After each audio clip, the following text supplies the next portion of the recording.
Hi there. Happy 4th of July, and welcome to a very special episode of United, a podcast for change. It is episode 20, and I am Lori, your host. Today, we are going to be uh, the Declaration of Independence live. In dork that I am, this is something that I do for myself every year. Um, just as a way to commemorate in between beers and hot dogs and fireworks. Um, so I thought that it could be fun or educational or interesting to do a live reading.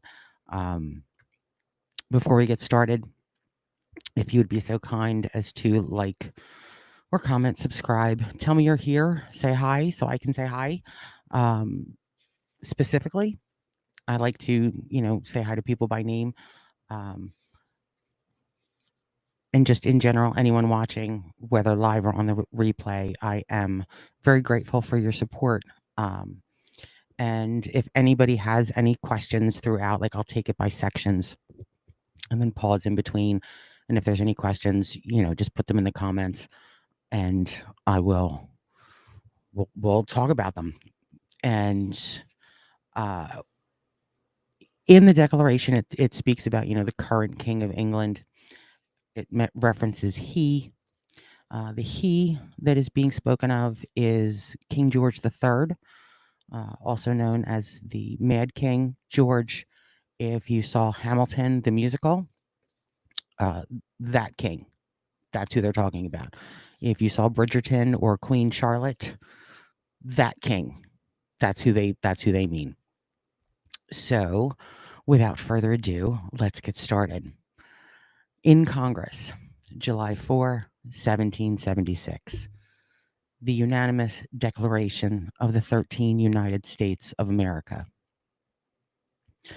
When, in the course of human events, it becomes necessary for one people to dissolve the political bands which have connected them with another, and to assume among the powers of the earth the separate and equal station to which the laws of nature and of nature's God entitle them, a decent respect to the opinions of mankind requires that they should declare the causes which impel them to the separation.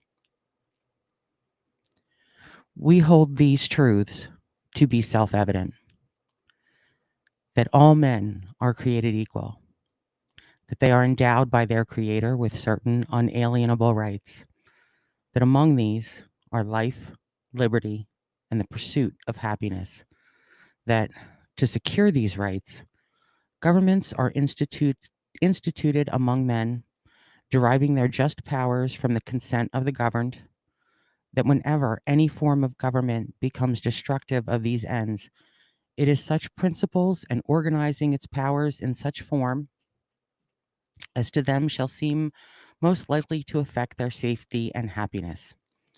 Prudence, indeed, will dictate that governments long established should not be changed for light and transient causes, and accordingly, all experience hath shown that mankind are more disposed to suffer, while evils are sufferable, than to right themselves by abolishing the forms to which they are accustomed.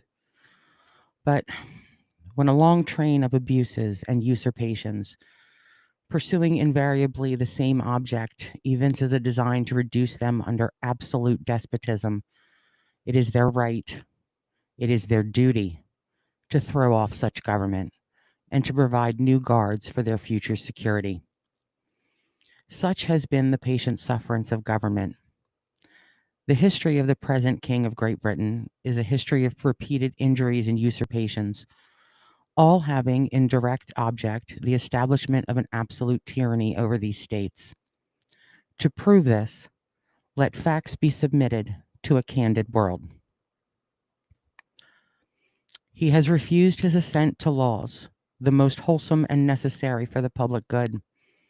He has forbidden his governors to pass laws of immediate and pressing importance, unless suspended in their operation till his assent should be obtained, and when so suspended, he has utterly neglected to attend to them. Nope. He has refused to pass other laws for the accommodation of large districts of people unless those people would relinquish the right representation in the legislature, a right inestimable to them and formidable to tyrants only. He has called together legislative bodies at places unusual, uncomfortable, and distant from the depository of their public records for the sole purpose of fatiguing them into compliance with these measures. He has dissolved representative houses repeatedly for opposing with manly firmness his invasions on the rights of the people. He has refused for a long time, after such disillusions, to cause others to be elected, whereby the legislative powers, incapable of annihilation, have returned to the people at large for their exercise, the state remaining in the meantime exposed to all the dangers of invasion from without and convulsions within. He has endeavored to prevent the population of these states, for that purpose obstructing the laws for naturalization of foreigners, refusing to pass others to encourage their migrations hither, and raising the conditions of new appropriations of lands. He has obstructed the administration of justice by refusing his assent to laws for establishing judiciary powers. He has made judges dependent on his will alone for the tenure of their offices and the amount and payment of their salaries. He has erected a multitude of new offices and sent hither swarms of officers to harass our people and eat out their substance. He has kept among us in times of peace standing armies without the consent of our legislatures. He has affected to render the military independent of and superior to the civil power. He has combined with others to subject us to a jurisdiction foreign to our Constitution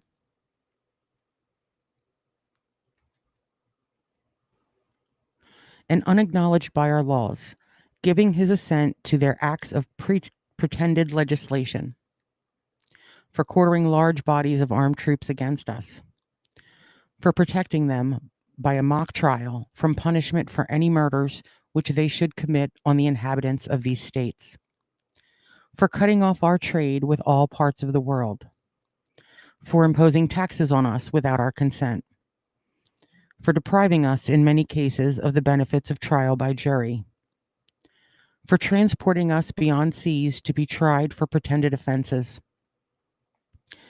for abolishing the free system of English laws in a neighboring province, establishing therein an arbitrary government, and enlarging its boundaries so as to render it at once an example and fit instrument for introducing the same absolute rule into these colonies, for taking away our charters, abolishing our most valuable laws, and altering fundamentally the forms of our governments, for suspending our own legislatures and declaring themselves invested with power to legislate for us in all cases whatsoever. He has abdicated government here by declaring us out of his protection and waging war against us. He has plundered our seas, ravaged our coast, burnt our towns, and destroyed the lives of our people. He is at this time transporting large armies of foreign mercenaries to complete the works of death, desolation, and tyranny, already begun with circumstances of cruelty and perfidy scarcely paralleled in the most barbarous ages and totally unworthy of the head of a civilized nation. He has constrained our fellow citizens, taken captive on the high seas, to bear arms against their country, to become the executioners of their friends and brethren, or to fall themselves by their hands. He has excited domestic insurrections amongst us, and has endeavored to bring on the inhabitants of our frontiers, the merciless Indian savages, whose known rule of warfare is an undistinguished destruction of all ages, sexes, and conditions. In every stage of these oppressions, we have petitioned for redress in the most humble terms. Our repeated petitions have been answered only by repeated injury. A prince whose character is thus marked by every act which may define a tyrant is unfit to be the ruler of a free people. Nor have we been wanting in attentions to our British brethren. We have warned them from time to time of attempts by their legislature to extend an unwarrantable jurisdiction over us. We have reminded them of the circumstances of our immigration and settlement here. We have appealed to their native justice and magnanimity, and we have conjured them by the ties of our common kindred to disavow these usurpations, which would inevitably interrupt our connections and correspondence. They too have been deaf to the voice of justice and of consanguinity. Oh, we must therefore acquiesce in the necessity which denounces our separation, and hold them as we hold the rest of mankind, enemies in war, in peace, friends.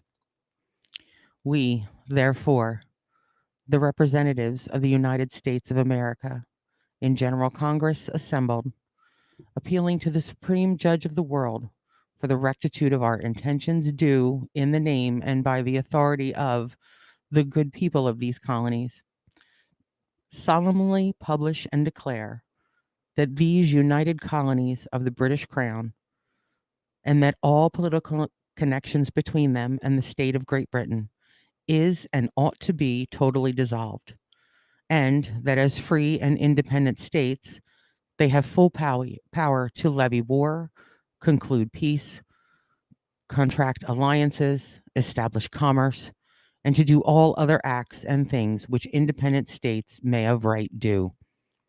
And for support of this declaration, with a firm reliance on the protection of divine providence, we mutually pledge to each other our lives, our fortunes, and our sacred honor. Signed, Georgia, Button Gwinnett, Lyman Hall, George Walton. North Carolina, William Hooper, Joseph Hughes, John Penn. South Carolina, Edward Rutledge, Thomas Hayward Jr., Thomas Lynch Jr., Arthur Middleton. Maryland, Samuel Chase, William Paca, Thomas Stone, Charles Carroll of Carrollton. Virginia, George Wythe, Richard Henry Lee, Thomas Jefferson, Benjamin Harrison, Thomas Nelson Jr., Francis Lightfoot Lee, Carter Braxton. Pennsylvania, Robert Morris, Benjamin Rush, Benjamin Franklin, John Morton, George Clymer, Jason Smith, George Taylor, James Wilson, George Ross. Delaware, Caesar Rodney, George Redd, Thomas McKean. New York, William Floyd, Philip Livingston, Francis Lewis, Lewis Morris. New Jersey, Richard Stockton,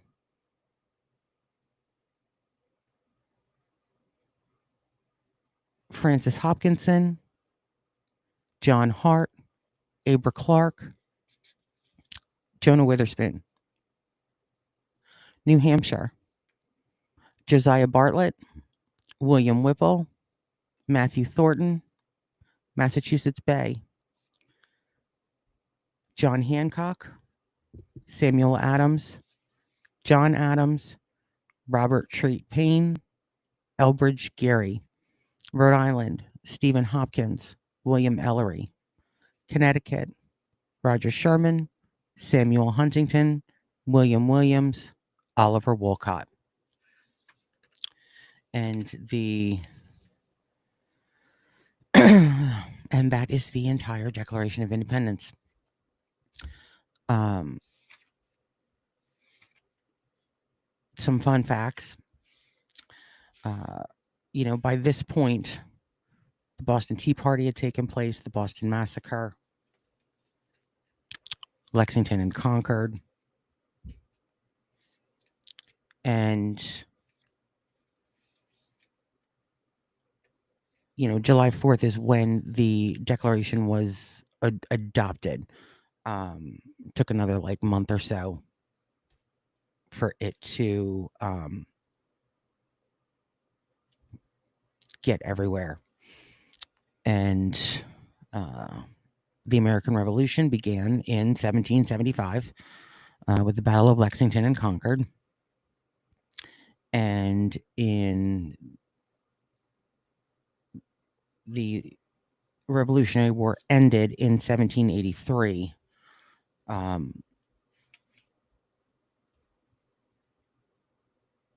And then in 1787 we had the Constitution was created.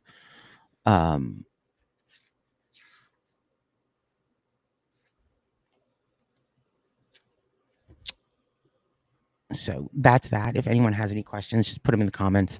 I would also like to give a shout out to our neighbors to the north who had their own Independence Day on the 1st, July 1st, and our continued prayers to everyone up there that is dealing with the wildfires. There were a couple days that the smoke, it was bad here in Jersey. And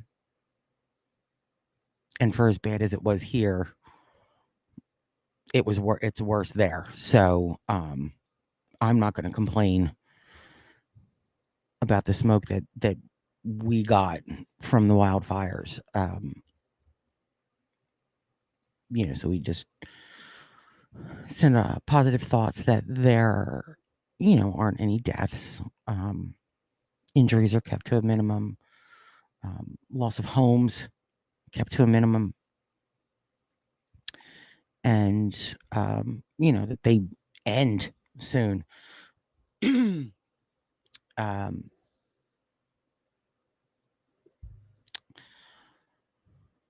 I received in the mail yesterday. We have new merch out.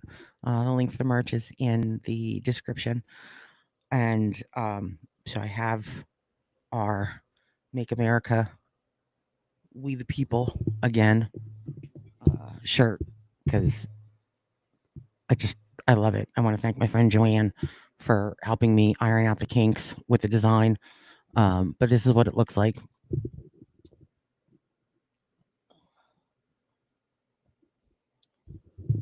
So I love it. It is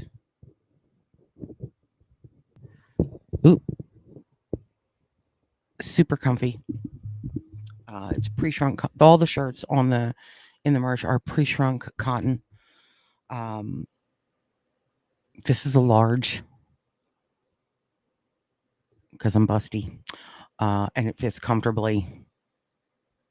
And it's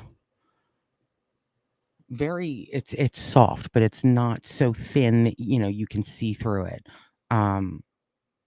It's like the baby bear t-shirt. It's just the right softness, thickness. So it's not, I'm not sweating my face off and I'm not freezing. It's just right in the middle, and I love it. If anyone would like one, it comes in 5 different colors, this shirt.